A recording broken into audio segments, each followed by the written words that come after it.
Hallo zusammen und, beg your pardon, wrong language. Well, hello there. It's time for a new video. As we are now between Halloween and Christmas, I think it would be a good idea to read you Tim Burton's famous poem, The Nightmare Before Christmas. Are you ready? Well, let's go.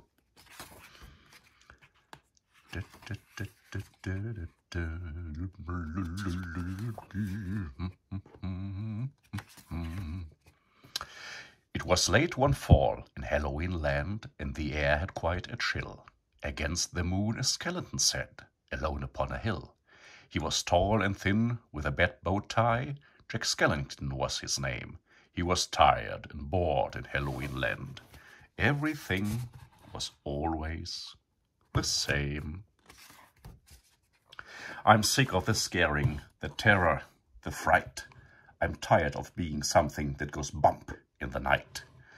I'm bored with my leering, my horrible glances, and my feet hurt from dancing those skeleton dances. I don't like graveyards. I need something new. There must be more to life than just yelling boo.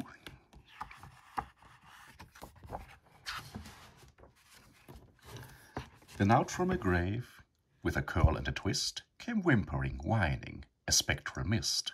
It was a little ghost dog, with a faint little bark, and a jack-o'-lantern nose that glowed in the dark.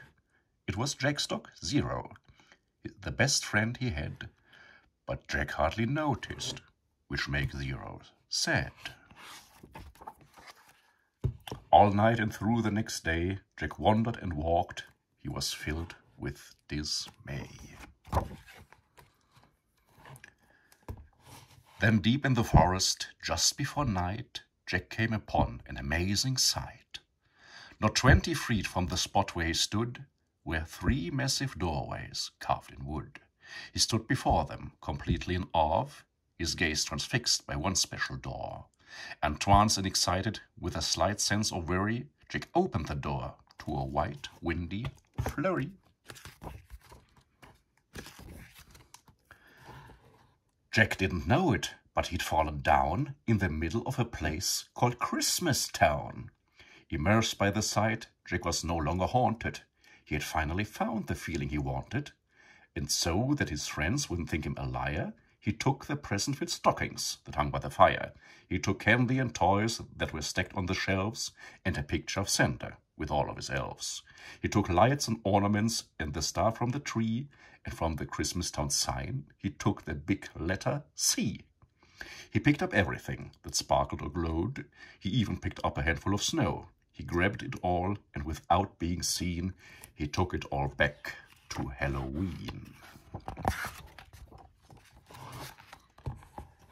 Back in Halloween, a group of Jack's peers stared in amazement at his Christmas souvenirs. For this wondrous vision, none were prepared. Most were excited, though a few were quite scared. For the next few days, where it lightened and thundered, Jack sat alone and obsessively wondered, why is it they got to spread laughter and cheer while we stalk the graveyards, spreading panic and fear? Well, I could be Santa and I could spread cheer. Why does he get to do it year after year? Outraged by injustice, Jack thought and he thought. Then he got an idea. Yes, why not? In Christmas Town, Santa was making some toys, when through the din he heard a soft noise. He answered the door, and to his surprise, he saw weird little creatures in strange disguise. They were altogether ugly and rather petite. As they opened their sacks, they yelled, "Trick or treat!"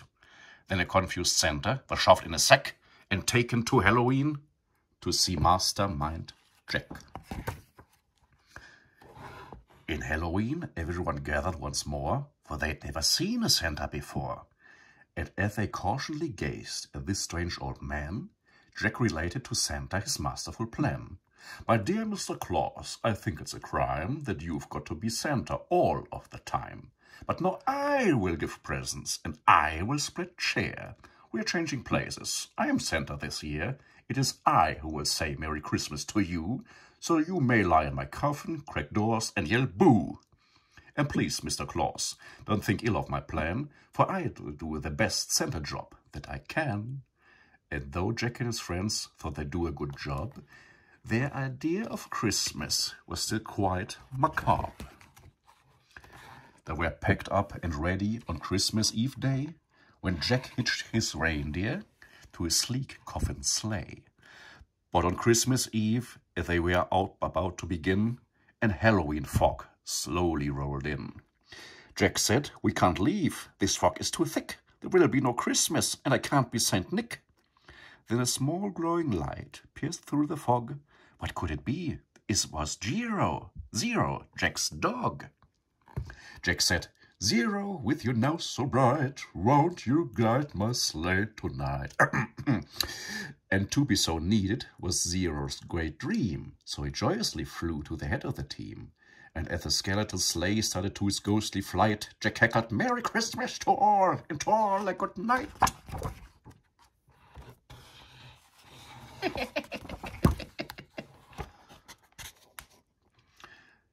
'Twas the nightmare before Christmas, and all through the house not a creature was peaceful, not even a mouse.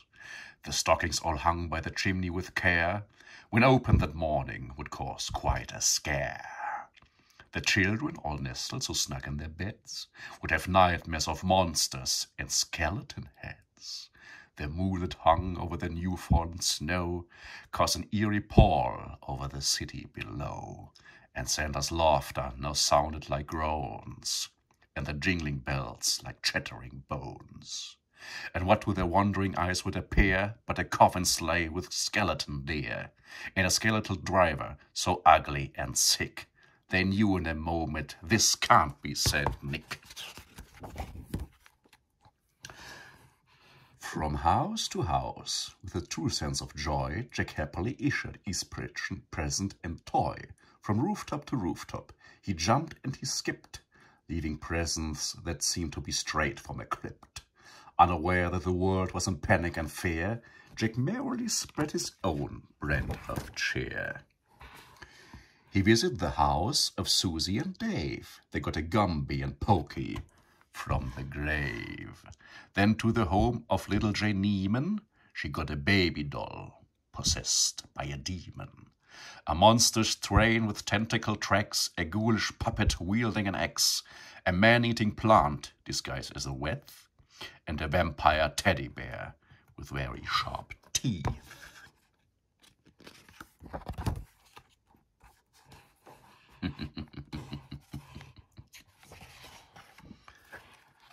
There were screams of terror, but Jack didn't hear it. He was much too involved with his own Christmas spirit.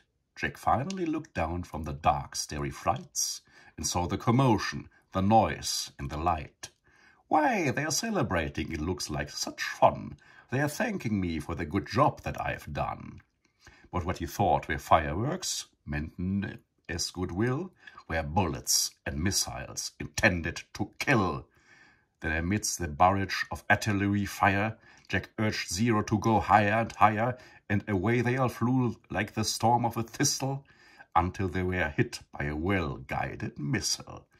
And as they fell on the cemetery way out of sight, was heard, "Merry Christmas to all, and to all a good night."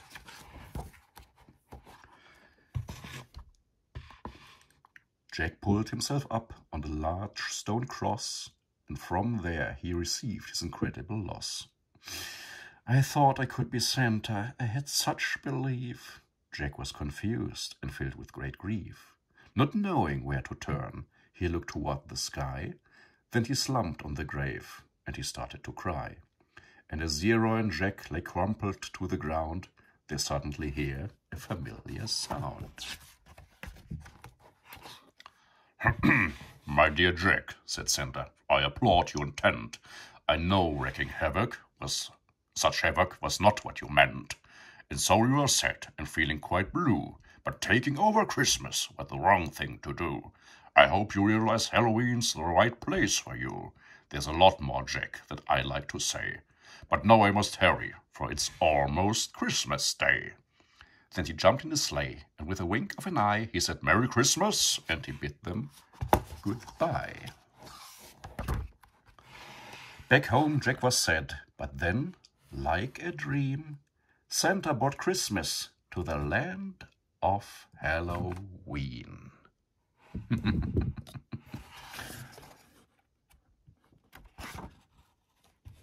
The end. Well, I hope you enjoyed that little poem. And once again, I hope you don't mind my little accent if I make some mistakes. Well then, see you next time. Bye.